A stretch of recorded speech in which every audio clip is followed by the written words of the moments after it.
Bienvenidos a De Cerebros y Palabras. En el episodio de hoy vamos a referirnos a cuál es el papel que cumple cada una de las mitades de nuestro cerebro, los hemisferios cerebrales, en nuestras habilidades de comprensión y producción del lenguaje, y en particular nos vamos a centrar en el protagonista menos conocido de esta historia, que es el hemisferio derecho. También vamos a hablar un poco sobre un fenómeno que está relacionado, pero que excede a este foco, que es la comprensión del lenguaje, y para ello vamos a contar con la presencia de una especialista, la doctora Valeria Abu-Samra. Valeria Abu-Samra es doctora en lingüística por la Universidad de Buenos Aires y doctora honoris causa por la Universidad de Chubut. Es investigadora de CONICET, se desempeña como profesora en psicolingüística en la Universidad de Buenos Aires y como docente de posgrado en distintas universidades del país y del exterior. Es coordinadora académica de la maestría en neuropsicología infantil de la Universidad de San Martín. Su investigación se centra en los procesos de lectura, escritura y comprensión de textos en niños y adultos y en las alteraciones de la comunicación verbal en distintas poblaciones de pacientes. Entre otras obras, es autora del test y programa Leer para Comprender para escuela primaria y secundaria, de la serie Leo que te leo y del libro Neurociencias y Educación. También es autora y coordinadora de la serie de manuales para escuela secundaria Vale Comprender.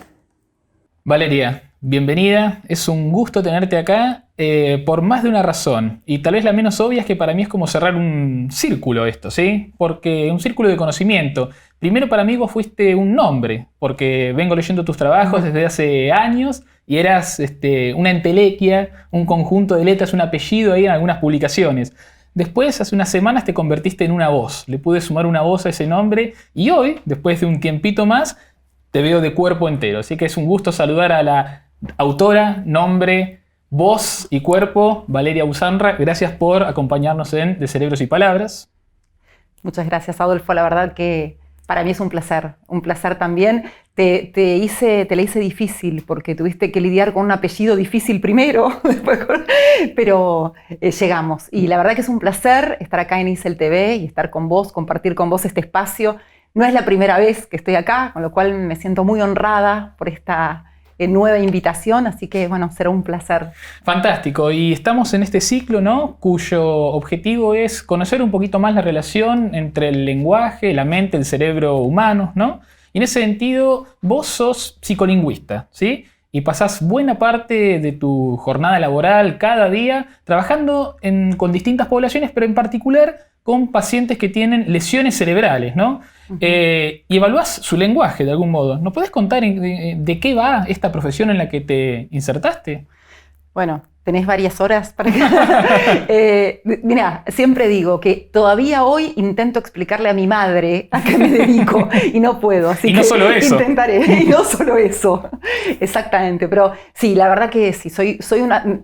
Me puedo como reconocer como muy afortunada, porque la verdad es que hice un camino muy poco prototípico en lo que tiene que ver con la profesión y con mi labor de hoy en día. Yo vengo de las letras, es decir, empiezo con algo que no tiene nada que ver, muy seducida por la literatura, entro a la carrera de letras y apenas entro me doy cuenta que el lenguaje es lo que más me gusta, que esta cosa que fascinó a representantes de distintas disciplinas por este interés por saber cómo surge, cómo se desarrolla, cómo evoluciona, es algo que me fascinaba. Y muy tempranamente tengo como no sé, tuve la suerte de poder insertarme y empezar a trabajar también con un grupo absolutamente interdisciplinario. Digamos, empiezo a derivar hacia la lingüística, específicamente hacia la psicolingüística. Me voy de la literatura, de la teoría y del análisis literario y empiezo a transitar este camino, como bien vos decís, entre el cerebro y la palabra. Es un poco, la metáfora para mí es como este cuento de Cortázar que se llama El otro cielo, que desde la Galería Güemes va de un lado, se puede trasladarse de París a Buenos Aires y así con solo entrar en la galería. Y yo lo que siento es eso, que un poco empecé a transitar entre esto que os decís, entre palabras y el cerebro y ver qué es lo que pasa. y entro a trabajar ahí en un hospital, que es el Hospital Eva Perón, que está en San Martín, en el equipo de un neurólogo que se especializa en lenguaje y que aparte es una persona muy abierta, que es Aldo Ferreres, y ya de esto hace más de 20 años. Y ahí entonces empezamos a trabajar interdisciplinariamente, e imagínate que para los que hacemos psicolingüística, la psicolingüística lo que estudia es el proceso, o los procesos, estudia los procesos mentales que se ponen en marcha cuando utilizamos el lenguaje, cuando adquirimos lenguaje, cuando comprendemos lenguaje, cuando producimos lenguaje. Y en ese sentido, trabajar con procesos mentales te pone en la situación de trabajar con aspectos que de alguna manera son invisibles. Vos Claro. no sabés qué está pasando por la mente, por este constructo mente-cerebro de la persona cuando está comprendiendo, cuando está produciendo lenguaje. Y para eso, el trabajo más neurolingüístico con los lesionados cerebrales es un enorme aporte, una enorme evidencia empírica, porque cuando vos ves un paciente que había desarrollado una habilidad lingüística y la perdió por una lesión cerebral, de hecho, parte de los principios de la neuropsicología tienen que ver con esto, vos podés deducir o hipotetizar qué pasa en condiciones o en situaciones en las que no hubo una lesión. Entonces, este trabajo con los pacientes más de tipo neurolingüístico, a la par de un trabajo psicolingüístico, nos enriquece y mucho porque nos permite conocer mejor estos procesos, estudiando qué es lo que está pasando cuando el proceso falla. Pero contame un poquitito más entonces, en particular, vos te enfrentás con pacientes cuya consulta es en principio a un neurólogo, digamos, ¿no? Y vos ahí tratás de explorar qué tipo de dificultades tienen, cómo lo haces, o sea, porque yo podría ir y hacerle preguntas cotidianas, entiendo que con eso no alcanza, ¿no? ¿En qué consiste la tarea específica que hace que tu abordaje del lenguaje de un paciente lesionado sea distinta de la interacción que puede tener con su primo o con una persona cualquiera? Bien, bueno, esto es parte de la interdisciplina también. Yo creo que este tipo de equipos, como logró constituir Aldo Ferreres, enriquece mucho la visión que vos puedas tener del paciente, fundamentalmente, porque no es que solo somos lingüistas, sino que hay lingüistas, psicólogos, psicopedagogos, neurólogos, terapistas ocupacionales, fonoaudiólogos. Eso hace que vos puedas tener una visión mucho más amplia y desde distintas perspectivas. ¿Cómo nos integramos los que estamos trabajando desde la lingüística a estas cuestiones? Lo hacemos desde el conocimiento más teórico. Nuestras profesiones no tienen incumbencia clínica y eso hace que nuestro aporte sea un aporte más relacionado con... Llega un paciente, por supuesto, la primera persona que lo ve es el neurólogo, lo evalúa, se hace una evaluación neuropsicológica, hay una psicóloga especialista en neuropsicología que realiza este tipo de evaluaciones. Por ejemplo, se evalúa su memoria, su atención. Se evalúan las distintas funciones, como nuestro servicio es un servicio más dedicado a las afasias, más allá del servicio de neurología del hospital, está este servicio específico que trabaja fundamentalmente con lenguaje. Es decir, que se evalúan estas funciones, por supuesto, atención, memoria, funciones ejecutivas, gnosias, praxias, pero es un servicio muy dedicado al lenguaje, con lo cual nuestro aporte tiene que ver con esto, con los modelos gramaticales, con los modelos lingüísticos, que te pueden servir a vos para diagramar o para diseñar una evaluación. Las evaluaciones... Yo creo que el tema de la evaluación es un tema muy particular porque para que vos puedas hacer hipótesis o hacer inferencias sobre esa evaluación, tenés que tener evaluaciones que estén teóricamente fundadas, orientadas. Entonces creo que en ese sentido, más allá de que es algo que no es habitual, el trabajo del lingüista, en ese punto me parece que es importante. Que obviamente es un trabajo que acá se empezó no hace tanto tiempo. Todos los que trabajamos, vos también trabajás en lenguaje, vamos insertándonos en cosas que son ciertamente novedosas, por lo menos para acá. Vas a Canadá y en Canadá está como mucho más estipulado cómo participan.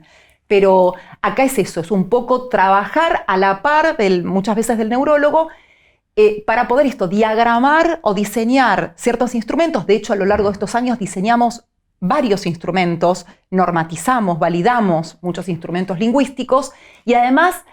No solamente eso, sino lo más importante de todo, que es pensar una rehabilitación para ese paciente. Nosotros creemos que la evaluación por la evaluación no sirve de nada. Es decir, sí, te sirve para conocer muchas cosas, pero para el paciente vos tenés que pensarlo en función de qué vas a hacer después con ese paciente. Para entender mejor, entonces, estos instrumentos son básicamente pruebas del lenguaje, ¿no? En las que vos les pedís a los pacientes que completen una oración o que lean palabras o que denominen una imagen, ¿no? Les mostrás un dibujo y tienen que decirte cómo se llama o le podés mostrar distintos, ¿no? Es este tipo de juegos, de algún modo, lo que vos proponés en estos instrumentos, ¿cierto, Valeria? Sí, es un poco esto que vos estás diciendo. El lenguaje es también una gran bolsa de gatos, con lo cual el problema que tenés es que muchas veces, y creo que de hecho esa fue un poco la base de todo lo que pasó en relación con los lesionados cerebrales que tienen alteraciones lingüísticas, la concepción que se tiene del lenguaje no siempre coincide. ¿Entendés? Durante mucho tiempo, y aún hoy, hay gente que piensa, hay investigadores que piensan que el lenguaje llega hasta la sintaxis.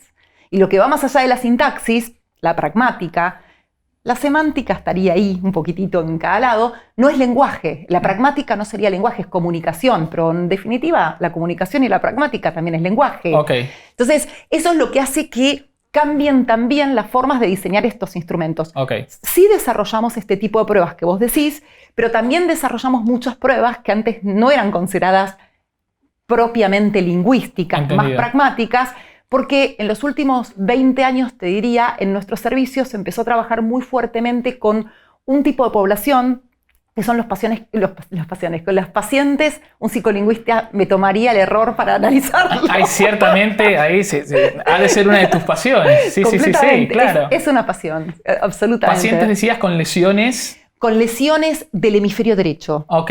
Estos pacientes son muy interesantes en el sentido de que llegan a los servicios muy tardíamente, 3, 4 años después de las lesiones, de la ACV, y llegan tardíamente, muchas veces subdiagnosticados, generalmente sin familia ya, porque en realidad parecen ser como en algún punto farsantes, si uno quiere llamarlos así, porque cuando vos le tomás las pruebas clásicas de lenguaje, que miden fonología, morfología, léxico, sintaxis, estos pacientes rinden perfectamente bien. Entonces, es muy injusto porque son pacientes que tienen una alteración lingüística, no son afásicos porque no tienen una lesión en el hemisferio izquierdo y la afasia se define como una alteración lingüística que es consecuencia de una lesión en el hemisferio izquierdo, y sin embargo tienen comportamientos que son absolutamente inhabilitantes y que son comportamientos en los que la falla está a nivel puramente pragmático, el uso del lenguaje en un contexto determinado. Antes de profundizar un poquitito ese punto, que me gustaría que se convirtiera en uno de los ejes de esta entrevista, estás hablando del cerebro y de sus dos hemisferios, ¿no? Sí. Hemisferios es la mitad de una esfera, ¿no? Estas dos partes de esa nuez que tenemos adentro de la cabeza, ¿no? Si uno se pone a pensar, el cuerpo humano es bastante aparentemente simétrico, ¿no? Nos vemos y tenemos 2 brazos, 2 piernas, incluso nuestro rostro está configurado bajo una aparente bisectriz, ¿no? Pero eso es una apariencia nada más, ¿no? Si uno se pone a ver los detalles finos de qué tan largo o tan fuerte es un brazo, o qué tan grande es un ojo o el otro, etc., vamos a ver que no somos realmente totalmente simétricos. Incluso las cosas que hacemos con una parte del cuerpo no siempre las podemos hacer con la otra, ¿no? Hay gente, el mejor futbolista del mundo tal vez es zurdo y no puede hacer lo mismo con la diestra, ¿no? O incluso yo escribo con la izquierda y no puedo escribir bien con la derecha, ¿no? El cerebro también tiene estas asimetrías en lo que una de sus mitades puede hacer y lo que la otra puede hacer, en el lenguaje en particular. Sí, absolutamente.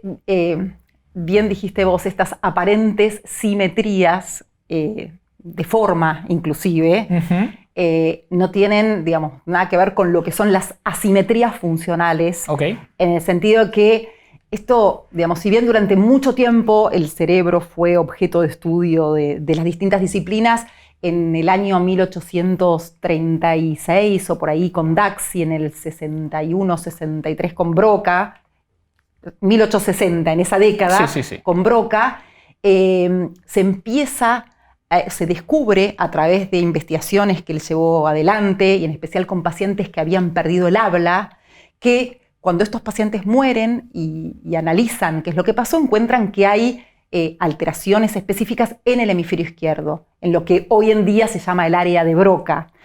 A partir de ahí surge una cantidad de investigaciones que asigna, por un lado, al hemisferio izquierdo la regulación de lo que tiene que ver con las habilidades lingüísticas, una vez más, pensando que el lenguaje es hasta un cierto punto, hasta sintaxis, ¿no? Y no solamente eso, sino que surge toda esta noción de la dominancia cerebral para el lenguaje, y se dice, es el hemisferio izquierdo el que rige el lenguaje. Surge a la par de esta famosa regla Broca, que decía que en realidad el hemisferio dominante para el lenguaje era el contrario al de la mano hábil.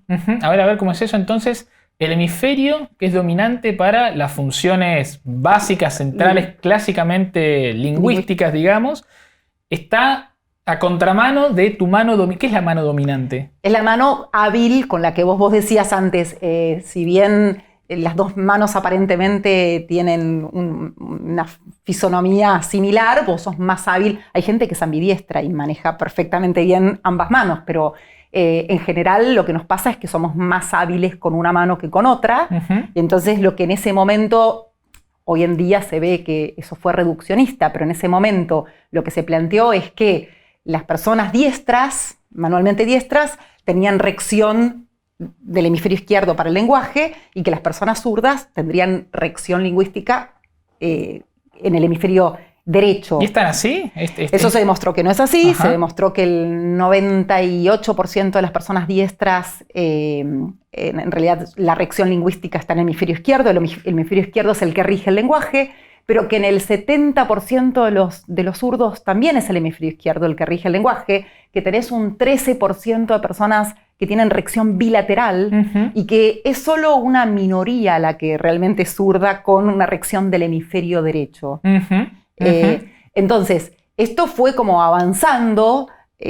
Los primeros estudios fueron a mediados del siglo XIX, pasado la mitad del siglo XIX, pero ahí hay algo más interesante, que es que con esta idea del hemisferio dominante, el hemisferio izquierdo, se le atribuía un dudoso estatus al hemisferio derecho, que es esta creencia de que era un hemisferio menor o subordinado a las funciones del hemisferio izquierdo, y que en realidad tenía otro tipo de funciones, pero no funciones lingüísticas. Antes de entrar por ese lado, entonces, a ver si interpreté bien lo que nos explicabas. Entonces, el hemisferio izquierdo, uno siempre tiene, la mayor probabilidad es que tu hemisferio izquierdo sea el dominante para las funciones básicas del lenguaje. Si sos diestro, tanto más, pero si sos demidiestro o si sos zurdo, también la mayor chance es que sea tu hemisferio izquierdo. Tal vez la probabilidad baja un poquitito en comparación con el diestro. ¿Está bien plantearlo así? Sí, te diría que sería una cosa así. Tenés también casos, por ejemplo, de afasias cruzadas que te están demostrando que, una vez más, que en realidad no siempre es el hemisferio izquierdo el que está rigiendo el lenguaje. Personas que, inclusive, lo que tenés son, en estos casos, muchas pruebas que te permiten medir a vos cuál es la destreza, cuál es tu lateralización, digamos, cómo está lateralizado y cuál es tu destreza a partir de una serie de preguntas, y esas cuestiones son las que te van mostrando, digamos, si tu rección estaría más del lenguaje más llevada adelante por el hemisferio izquierdo o el hemisferio derecho. Ahora, estás usando palabras como más llevada adelante, rección, ¿no? Sí. Yo entiendo que no se sigue de lo que vos estás diciendo que cuando el hemisferio izquierdo es el dominante, es el único que importa. Es decir, se apoyan entre sí los hemisferios, o sea, aun cuando vos decís, este tipo es diestro y tiene rección del hemisferio izquierdo para el lenguaje. ¿Eso significa que el derecho no cumple ningún papel en las habilidades de producción del lenguaje, en su fonología, su morfología, su sintaxis, o echa una manito ahí? No, por supuesto que es fundamental para el lenguaje. No solamente, es decir, nosotros de hecho estamos hablando de hemisferios, hemisferio izquierdo, hemisferio derecho, pero es también la conjunción, el trabajo conjunto y el aporte de ambos hemisferios, lo que permite también el desarrollo, si querés llamarlo normal, del lenguaje. Hay trabajos muy interesantes de cerebros divididos, de comisurotomías, realizadas, es decir, es el corte del cuerpo calloso que se realiza muchas veces para poder paliar las crisis epilépticas, para que no se propague. El cuerpo calloso que vendría a ser como un puente que hay entre los hemisferios, un montón de cablecitos que tenemos ahí abajo que permiten que los dos hemisferios se hablen, estén conectados, exactamente. ¿Qué pasa cuando vos, digamos, si realmente los hemisferios funcionaran de manera autónoma, cuando vos cortás esos cablecitos que unen ambos hemisferios, la conducta debería seguir siendo la misma? Ok, te sigo. Entonces, ¿qué pasa acá? Eso no pasa, ¿no? Eso no pasa. Eso no pasa, y además, no solamente no pasa, sino que es sorprendente lo que pasa. En muchos casos, en momentos agudos, cuando se realiza esta sección del cuerpo calloso, muchas veces se produce lo que se llama en etapas agudas el conflicto intermanual, y entonces durante un tiempo breve estos pacientes realizan con acciones contradictorias. Pueden con una mano abrocharse una camisa y con la otra desabrocharla. Con una mano realizar una cosa y con la otra mano deshacer lo que están haciendo. Eso ocurre en agudo, pero más allá de lo que ocurre en agudo, que después se revierte, lo que también ocurre en estos casos... En agudo, perdón, ¿no? Es la fase más temprana después de que, experimentan su lesión cerebral, ¿no?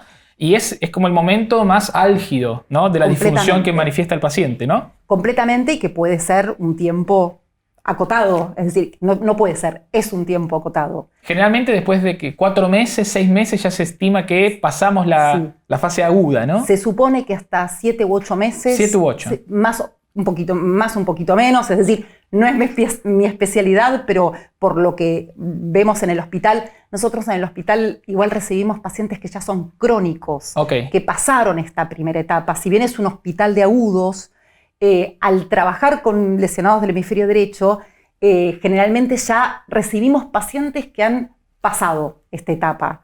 Entonces, ya no trabajamos en estas instancias tan inmediatamente posterior a la lesión o al corte del cuerpo calloso, pero lo que sí se reportan son este tipo de conductas. Entendido. O inclusive otras cosas que son sorprendentes, conductas sorprendentes, como que digamos, los hemisferios cerebrales rigen los hemicampos visuales contrarios, es decir, el hemisferio derecho rige o te permite procesar lo que vos ves en el hemicampo y el hemicuerpo izquierdo, y el hemisferio izquierdo en el derecho. Esto de hemicampo, entonces, a ver si lo entiendo bien, con el ojo izquierdo vos ves una parte de lo que tenés adelante, ¿no? Que no es totalmente recto así, ¿no? Sino que es más bien como si tuvieras una D, ¿no? Como una D corta así, y con el otro ojo lo mismo, ¿no? Lo contrario. Lo contrario. Pero entonces lo que captás en ese espacio visual de este ojo lo regula principalmente el hemisferio que está del otro lado. Exactamente. Ok. ¿Y qué encuentran cuando trabajan con estos pacientes que tienen seccionado, cortado el cuerpo calloso? Encuentran que cuando le proyectan, suponete la foto o una manzana o la foto de una manzana en el hemicampo visual derecho. Derecho, que es el que llega al hemisferio izquierdo, que la mayoría de la gente es el que rige el lenguaje. Ok, sigamos. Exactamente, muy bien. Cuando procesan ese tipo de, cuando les muestran el hemicampo derecho, la persona puede decir manzana. Pero cuando se proyecta este mismo estímulo en el hemicampo izquierdo, perdóname. Que llegaría primero al hemisferio derecho, que no sería dominante para el lenguaje. ¿Qué sucede? No pueden denominarlo. Por ahí no te pueden decir manzana, pero vos le colocás en la mesa una cantidad de elementos o inclusive una cantidad de frutas y le pedís que tome una de esos elementos y toma la manzana. O sea, la reconoce visualmente, pero no puede ponerla al diálogo con su conocimiento lingüístico, dicho de algún modo. Exactamente. ¿Por qué? Porque lo que se está cortando, lo que se está frenando cuando se secciona el cuerpo calloso es la intercomunicación entre los hemisferios. Es el puente que los vincula. Exactamente. Y en este sentido, Valeria, a ver, tal vez vos sos una especie de, si me permitís, de contrera, digamos, ¿no? O sea, porque la mayoría de los neurolingüistas, presumiblemente, porque en la mayoría de la gente lo que canónicamente asociamos al lenguaje, digamos, es procesado de un modo más crítico, si querés, por el hemisferio izquierdo, la mayoría de los neurolingüistas se han focalizado en ese hemisferio, ¿no? Y han contribuido a esta especie de negligencia del hemisferio derecho. Pero vos no. Vos al revés, ¿no? Vos tenés como una fascinación por lo que está pasando del otro lado de la orilla, ¿no? Contame, ¿de dónde surge el interés por estudiar el otro, el lado B, ¿sí? el hemisferio derecho en relación con el lenguaje? Y contanos en particular qué haces y qué han descubierto al respecto. Con esto. Bueno, me hace sentir el paladín del hemisferio derecho. Peores cosas hay, peores cosas hay. Sí. No, me honra. Bueno, sí, me gusta mucho. Vos fíjate que yo me dediqué como a las dos cosas postergadas, te diría que en la neuropsicología y en la psicolingüística y en la neurolingüística, que es el hemisferio derecho por un lado y la pragmática, y por otro lado la comprensión de textos. Okay. Son como los espacios que, por lo menos a mí me generan un desafío, porque por distintos motivos fueron postergados. El hemisferio derecho fundamentalmente por esto que decíamos antes, cuando Broca y después Wernicke descubren esta relación entre una conducta alterada lingüística y una falla en el hemisferio izquierdo, una alteración anatómica, digamos, lo que ocurre es que, ¿qué pasa? Se empiezan a desarrollar una cantidad de instrumentos de evaluación, de teorías por detrás de esto, que permiten que se avance mucho en el conocimiento del tema. Pero recién, te diría que 100 años después, a mediados del siglo XX, empiezan a darse cuenta que primero se los denominaba déficit sutiles a los de los lesionados derechos. Okay. ¿Por qué sutiles? Porque claro, les tomaban una batería de afasias y los pacientes rendían bien. Entonces, incluso hoy pasa. Incluso hoy nos pasa que en el hospital recibimos pacientes que vienen y dicen, a mí me pasa algo, no sé qué es, pero en el trabajo me dicen que yo estoy fingiendo, yo no entiendo nada. Personas, abogados, por ejemplo, médicos, ¿está bien? Que tienen alta escolaridad y que de pronto no pueden entender una metáfora. Okay. Que de pronto no pueden entender un acto de habla indirecto. Los actos de habla indirectos, ¿qué son? Son formas de hacer pedidos con palabras, de alguna manera. Okay. Son formas indirectas de pedir. Son acciones. Son palabras que permiten generar acciones. Si vos y yo estamos en un lugar que hace mucho calor y decimos, ¿no hará mucho calor acá? Yo de alguna manera lo que te estoy diciendo, te abrí estoy pidiendo, claro, nene, ¿no? Claro. Por favor, de una manera cuidadosa. Muy bien, Los pragmatistas suelen decir que la pragmática sirve para el cuidado social de la imagen de la persona y es por eso que son pedidos que son indirectos. Claro, tenemos rodeos para evitar decir directamente, abrir la ventana, ¿no? Exactamente. Okay. Y estos pacientes con lesiones en el hemisferio derecho, les cuesta reconocer que cuando alguien les dice, che, hace calor acá, ¿no? No pueden llegar a inferir que lo que se les está diciendo es abrir la ventana. Ese es el problema. Te pueden decir, sí, hace calor. Ajá. Es decir, tal vez no pasan los actos que son un poco más convencionales. Si yo te pregunto, ¿vos me podés pasar la sal? No te estoy diciendo si tenés la capacidad de pasarme la sal. Claro, yo te podría decir, y sí, tengo 4 dedos, un pulgar opuesto. Sí, o sea, no, exacto. lo puedo agarrar. Claro. Sí. Bueno, algo así, un poco ese tipo de nivel de literalidad manejan estos pacientes. Por eso es que llegan tardíamente. Pero para entender, perdón, sí. María, entonces, pero el paciente cuando vos le decís, hace calor acá, ¿no? Y no se da cuenta de que lo que le estás queriendo decir es abrir la ventana. ¿Él entiende el concepto de calor en sí? ¿Entiende lo que es una ventana? Entiende perfectamente el lenguaje o el significado más referencial. Una ventana tiene ciertas características, tenés un referente extrasígnico. Con algunas palabras es más fácil y con otra menos. Si te digo felicidad, el referente extrasígnico, es decir, lo que representa es más particular en cada uno. Claro, la felicidad no es ni la sonrisa en sí, ni el regalo con moño en sí, ¿no? Es algo más abstracto. Sí, pero, claro, ok, entendido. Pero es una situación. Pero ellos comprenden las palabras, sí, pero no llegan a pescar esto que no está dicho, de algún modo, exactamente. ¿No? ¿Por qué? Porque el tener problemas... ¿Qué es la pragmática? La pragmática es el lenguaje en contexto. Entonces, es el contexto el que a vos te permite interpretar que lo que estás diciendo no es exactamente que tenés que abrir que te estoy diciendo que hace calor, sino que tenés que abrir la ventana. Entonces, al interpretar todo literalmente, más referencialmente, lo que pierden es esa capacidad de reconocer en contexto, que muchas veces se pone muy en evidencia cuando vos estás trabajando cuando vos producís un enunciado irónico. Si yo vengo acá y yo te puedo decir a vos usar las mismas palabras y te puedo decir, qué lindo te queda ese peinado, o te puedo decir, qué lindo te queda ese peinado. Ajá. Y vos sabés que, supongamos que la persona que tengo delante sabe que en un caso te lo estoy diciendo sinceramente y en el otro caso te estoy mintiendo. No es que te estoy mintiendo, te estoy diciendo lo contrario. Creo que estás confundido, o sea, solo puede ser irónico ese enunciado en este caso, pero eso es verdad. Está muy bien. Claro, claro, y no llegan a pescar esa sutileza, ¿no? Entonces, pero esto podría no ser un problema si nuestra comunicación cotidiana fuera mayormente literal. O sea, si las metáforas fueran realmente algo que usamos de vez en cuando, o que fueran algo solo propio de la literatura, o de la poesía, o de la narrativa. Si los actos indirectos, como mencionamos hoy, fueran algo que usamos de vez en cuando, muy de vez en cuando, esa dificultad no debería ser un problema grande, pero lo es. O sea, ¿qué nos dice eso del lenguaje? O sea, no somos muy literales cuando hablamos en el habla cotidiana, entonces. El lenguaje es mucho más que los aspectos nucleares del lenguaje. Okay. Es mucho más que esto, que la referencialidad, pero además que el léxico en sí mismo, que el significado de una palabra aislada. Es mucho, por eso es que es tan importante la inserción de la pragmática a los estudios neurolingüísticos, Okay. Porque en realidad había una enorme franja de pacientes, poblaciones de pacientes, que quedan afuera de esto. Vos fíjate que nosotros empezamos estudiando lesionados del hemisferio derecho, pero después pasamos a estudiar pacientes esquizofrénicos con un grupo de psiquiatras, pasamos a estudiar con un grupo de infectólogos pacientes con HIV, con cargas virales controladas, pero que vos les tomabas pruebas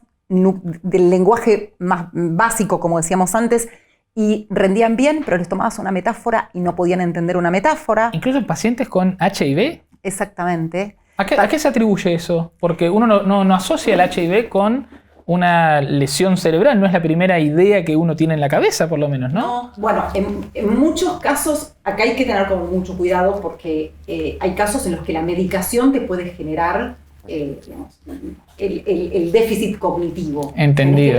Y lo mismo que en esquizofrenia, es decir, es muy difícil evaluar pacientes que no tengan una medicación, con lo cual en algunos casos ocurre esto. En el caso de la investigación que nosotros hicimos hace un año, evaluamos 50 pacientes con HIV que eran portadores, las cargas virales estaban controladas y sin embargo seguían fallando, estaban trabajando en sus ámbitos habituales, Uh-huh. y sin embargo fallaban en cuestiones cognitivas, Uh-huh. en cuestiones lingüísticas, pero que tenían que ver con lo pragmático. Ok. Entonces, esto fue como muy interesante porque si bien vos decís uno no lo asocia con ciertas lesiones, pero hay áreas subcorticales que se ven que están alteradas en estos pacientes y en la esquizofrenia mismo hay muchos estudios que te muestran que hay alteraciones en el hemisferio derecho, que justamente es lo que estaría rigiendo estas habilidades pragmáticas. Porque cuando hablas de medicación en estos casos, digo, ¿no? Si yo pienso, no sé, me duele, tomo una medicación hepática, me duele el hígado, ¿no? Digo, bueno, eso está actuando en mi estómago, en el sistema digestivo, tal vez en el sistema hepático, tal vez. Pero claro, estas medicaciones que vos mencionás pueden impactar en la química cerebral. Es eso, ese es el lazo, ¿no? Es eso. Y que vos tampoco podés evitarlas, porque eso lo que te permiten es controlar el cuadro de ese paciente. Entonces, pero sí, son cosas que no te ocurre lo mismo que cuando tomas un Ibupirac. Okay. ¿Está bien? Entonces muchas veces hay que ser muy cuidadoso con las conclusiones a las que uno llega, porque está esto en el medio que está de alguna manera como puede estar modificando la conducta, pueden estar más enlentecidos.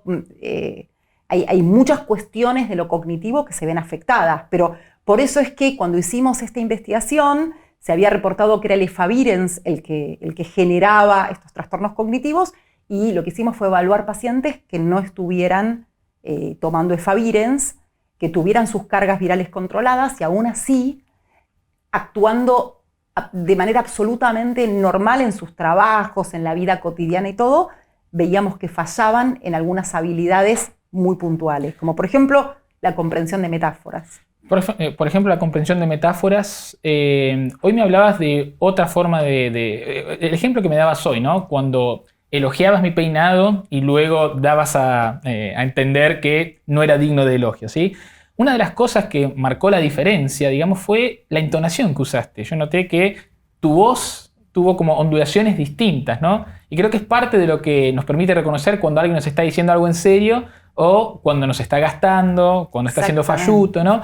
¿Qué rol juega la entonación en estas habilidades y tiene alguna relación particular con el hemisferio izquierdo? Buenísima la pregunta y compleja. Sí, tiene absolutamente. Eso es lo que se llama prosodia. Okay. La prosodia son los aspectos suprasegmentales del habla. Okay. El tono, el acento, la duración. Eso te cambia el significado. Vos fíjate que yo te dije las mismas palabras con una entonación diferente. Eso es lo difícil de reproducir en el WhatsApp. En el WhatsApp, ¿qué te pasa? A veces uno te dice algo, te manda algo y te decís, está enojado. Y vos decís, ¿cómo sabes si está enojado? Si no estoy escuchando la voz. Okay. Los signos de puntuación muchas veces no son el correlato de la prosodia para la escritura. Okay. Pero a veces estas cosas te confunden porque lo que te da a vos la entonación no lo podés casi compensar con nada. Es sumamente importante la prosodia para la transmisión de intenciones comunicativas. Es eso, es la computación y la utilización de aspectos suprasegmentales del habla, de aspectos extralingüísticos, porque no son estrictamente lingüísticos.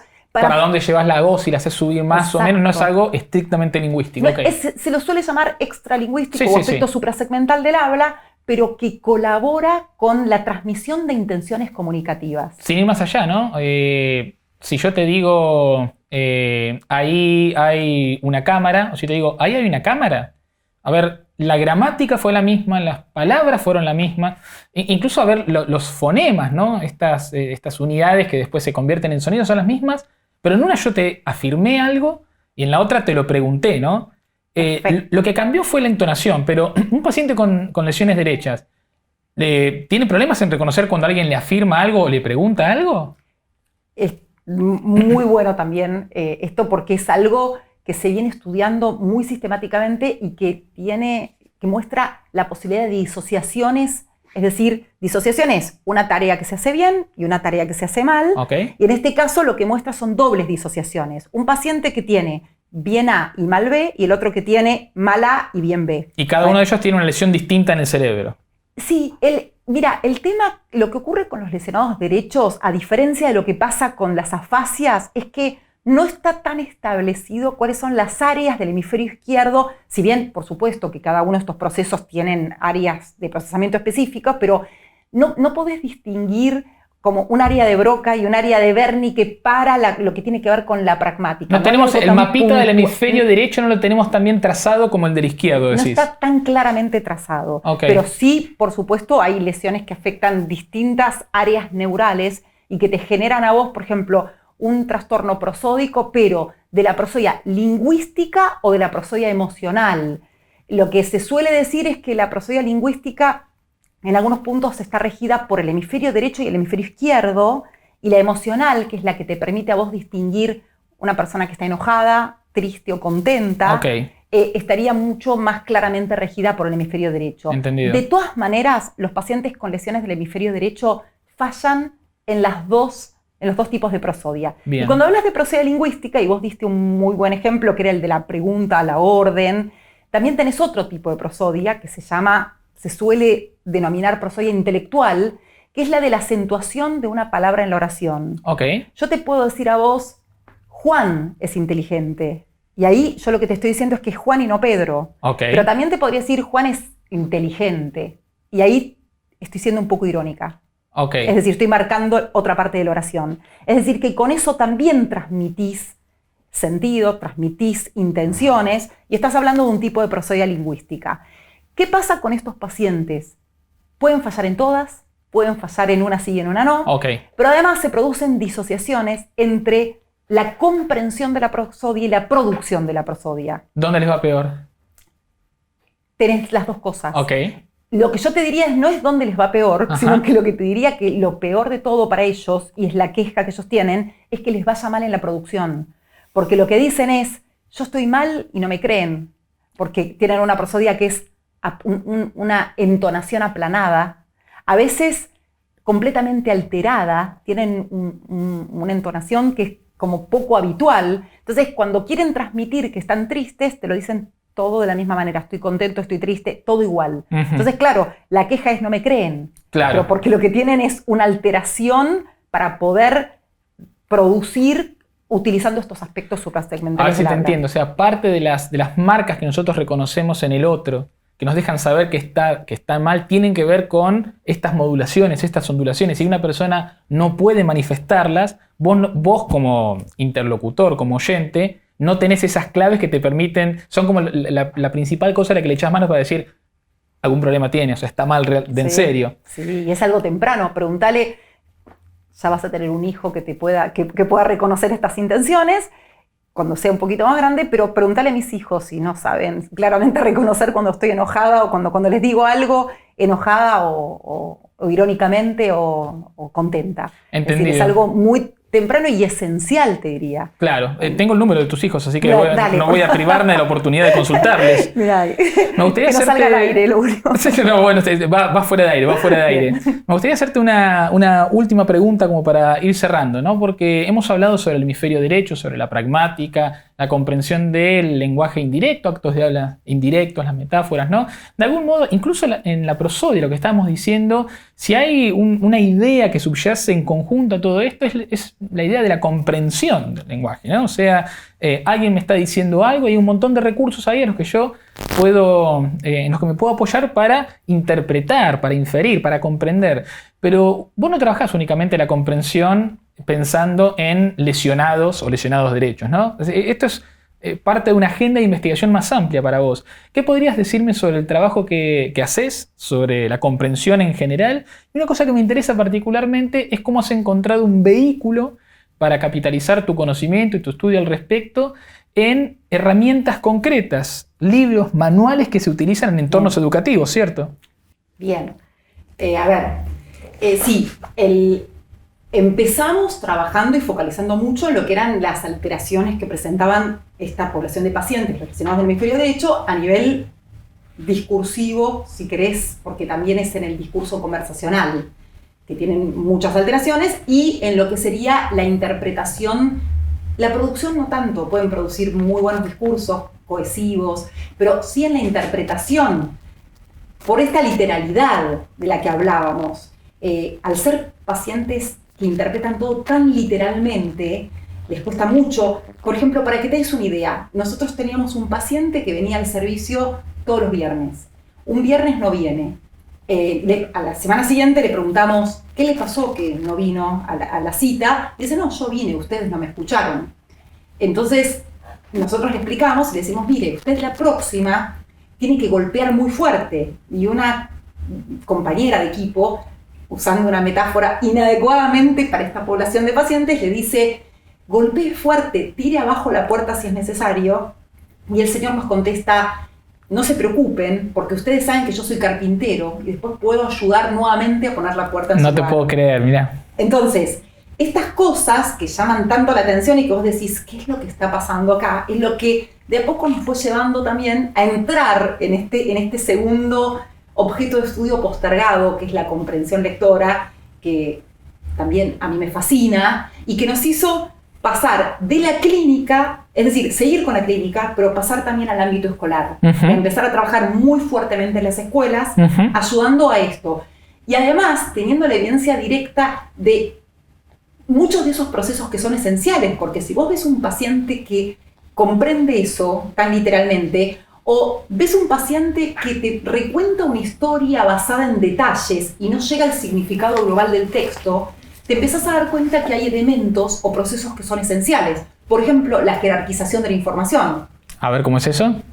Si vos no jerarquizás, ¿qué haces cuando comprendes un texto? Cuando vos comprendes un texto, construís una representación mental sobre la base de, te diría yo, de una transacción, si querés llamarla, entre el texto y la mente del comprendedor. Okay. Es decir, el texto no lo dice todo, sino que vos tenés que completar y asignar significado activamente. Por eso cuando 2 o 3 personas leen el mismo texto, lo que sacan de él no es lo mismo. Sus cabezas son distintas, digamos. No es lo mismo, algunas cosas sí sacan lo mismo, porque si no, para todos sería caos, ¿no? Claro, hay cosas comunes, pero efectivamente lo que decís es real. hay interpretaciones personales ligadas al conocimiento general del mundo que cada uno de los lectores o comprendedores tiene, ¿no?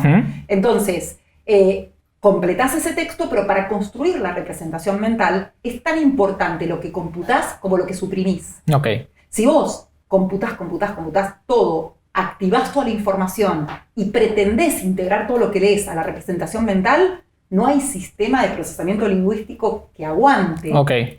Colapsás, no llegás al significado global, te quedás en el detalle. Entonces, recolectando evidencia empírica de distintos tipos de investigaciones, más neurolingüísticas o psicolingüísticas, por ejemplo, durante 5 años yo trabajé en el procesamiento de conectores temporales, en cómo armás unas secuencias de hechos, y la realidad es que el procesamiento de la dimensión temporal es sumamente difícil, demandante cognitivamente, fundamentalmente porque seguimos para el procesamiento de la información un principio que se conoce como principio de iconicidad, que hace que vos interpretes que lo que primero dije es lo que primero pasó. Una concordancia entre lo cronológico, si querés llamar, y lo narrativo. Okay. Pero en realidad, cuando vos decís, antes de ir a desayunar, contesté un llamado telefónico, lo que estás diciendo primero pasó segundo y lo segundo primero. O si ves una película de Nolan, es aún más complejo seguirlo. Te tenés que ver 7 veces. Exactamente. ¿Por qué? Porque se quiebra el principio de iconicidad. Y todos estos elementos, la jerarquización, el procesamiento de la temporalidad, la asignación de lazos cohesivos, las habilidades metacognitivas, son fundamentales para la comprensión lectora. Entendido. ¿Cuál es entonces nuestro rumbo, nuestro camino? Lo que nos interesa es tratar de, por un lado, hacer entender sobre la complejidad de la comprensión lectora, porque lo que nos pasa con la comprensión lectora es que es una habilidad cultural. Nadie nace sabiendo comprender un texto. Pero así como hay pautas muy establecidas o mecanismos muy establecidos para enseñar a leer, escribir, a comprender o a producir textos, para la comprensión de textos no hay pautas tan establecidas. Uno no sabe cómo tiene que ser para enseñar a comprender un texto. Claro. Y enseñar a comprender implica de alguna manera empezar a explicitar estos procesos de los que hablábamos. Claro. Jerarquizar la información, armar las secuencias de hechos. Entonces, un poco la transición o el camino fue ese. Pasar de toda esta evidencia que nos mostraba que había procesos muy importantes y muy fuertes para la comprensión, para empezar a implementarlos y armar, a partir de un modelo que trabajamos con un grupo de Italia, que es el grupo de la Universidad de Padova, Cesare Cornoldi y Rossana De Beni, a partir de un modelo de múltiples componentes, empezar a trabajar en el desarrollo de programas o de instrumentos de evaluación y programas de mejoramiento de la comprensión lectora. Es fantástico que hayan encontrado un canal para que esta investigación, primero, no se quede solamente en la entelequia, en la elaboración teórica, y más aún, que no se quede solamente en la clínica como campo de aplicación. Me parece que una de las misiones que tiene la comunidad, que toma el lenguaje como objeto de estudio y trata de pensarlo y entenderlo en relación con el cerebro y la mente, es encontrar áreas de transferencia, ¿no? Sí. Donde generar un impacto directo, y que lo estén haciendo en el espacio educativo, para mí tiene muchísimo valor. Como lo tiene también la deferencia que tuviste al aceptar esta invitación, Valeria. Ha sido muy enriquecedor hablar con vos, aprendí mucho, y bueno, quiero agradecerte el espacio, y quedan abiertas las puertas de Cerebros y Palabras para que vuelvas y nos sigas contando todas estas cosas interesantes que haces. Bueno, muchas gracias. La verdad que fue muy lindo, un muy lindo momento. Solo te quiero aclarar que lo del peinado era irónico y nada más. Y espero que me vuelvan a invitar porque me encantó. Así que fantástico. Muchas gracias. Gorra mediante. Muchas gracias. A vos.